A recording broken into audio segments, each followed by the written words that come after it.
অসমৰ মুখ্যমন্ত্ৰীয়ে এতিয়া যেতিয়া গৌৰৱ গগৈ জিকিব বুলি যেতিয়া গম পাইছে, লুৰিণজ্যোতি গগৈয়েও যেতিয়া সৰ্বানন্দ সোণোৱালক পুৰা হিলাই দিছে, এটা বিৰোধী ঐক্যমঞ্চৰ পক্ষত যেতিয়া হাৱা আহি গৈছে, ঢৌ আহি গৈছে, সেই সময়ত অখিল গগৈক ভয় খুৱাবৰ কাৰণে, কাৰণ অখিল গগৈয়ে সেয়া হাৱা আনিছে বুলি তেওঁলোকে অনুমান কৰিছে।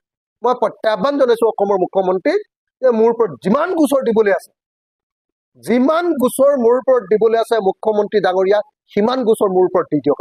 অসমৰ মুখ্যমন্ত্ৰী ডাঙৰীয়াই কালি কৈছে যে অখিল গগৈৰ ওপৰত নতুনকে গোচৰ দিয়া হ'ব। কৈছে যে কা আন্দোলনৰ সময়ত আমি বহুত মিছা কথা কৈছিলো, কৈছে যে প্ৰত্যেকটো মিছা কথাৰ বিনিময়ত এটা এটা এটা গোচৰ অখিল গগৈৰ ওপৰত জাপি দিয়া হ'ব।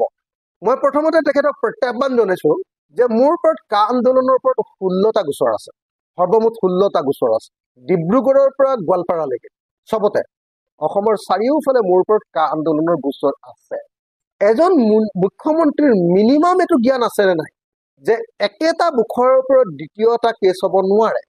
মিনিমাম তেওঁ বোলে এডভোকেট আছিলে, বোলে তেওঁ বোলে অধিবক্তা আছিলে, আৰু মই কোৱা শুনিছিলো, কোনোবা এজন জাজে কোৱা শুনিছিলো যে তেওঁ অধিবক্তা হলে বোলে ভাল অধিবক্তা হ'লগেহেঁতেন। এতিয়াহে তেওঁৰ অধিবক্তাৰ প্ৰকৃত জ্ঞানৰ নমুনাটো এতিয়াহে ধৰা পৰিলে। কা আন্দোলনৰ ওপৰত মোৰ 16টা গোচৰ আছিলে, হাইকোৰ্টে গোটেই গোচৰবিলাক একলগ কৰিবৰ কাৰণে নিৰ্দেশ দিছে বহুতকেইটা গোচৰ, কাৰণ এটা বিষয়ৰ ওপৰত দুটা গোচৰ কেতিয়াও থাকিব নোৱাৰে। আৰু অসমৰ মুখ্যমন্ত্ৰীয়ে এতিয়া যেতিয়া গৌৰৱ গগৈ জিকিব বুলি যেতিয়া গম পাইছে, লুৰিণজ্যোতি গগৈয়েও যেতিয়া সৰ্বানন্দ সোণোৱালক পুৰা হিলাই দিছে, এটা বিৰোধী ঐক্যমঞ্চৰ পক্ষত যেতিয়া হাৱা আহি গৈছে, ঢৌ আহি গৈছে, সেই সময়ত অখিল গগৈক ভয় খুৱাবৰ কাৰণে, কাৰণ অখিল গগৈয়ে সেয়া হাৱা আনিছে বুলি তেওঁলোকে অনুমান কৰিছে, গতিকে অখিল গগৈক ভয় খুৱাবৰ কাৰণে, ব্লেকমেইল কৰিবৰ কাৰণে তেওঁ মোৰ ওপৰত গোচৰ দিম বুলি কৈছে।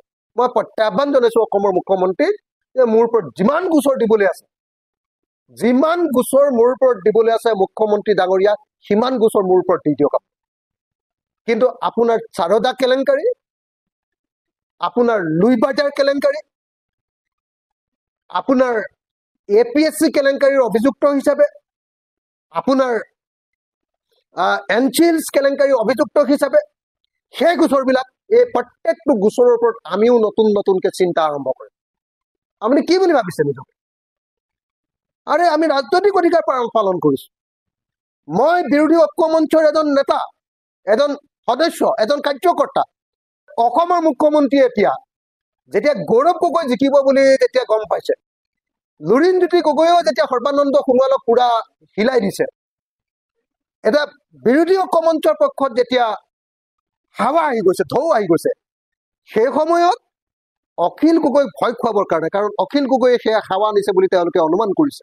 মই প্ৰত্যাহ্বান জনাইছো অসমৰ মুখ্যমন্ত্ৰীক যে মোৰ ওপৰত যিমান গোচৰ দিবলৈ আছে,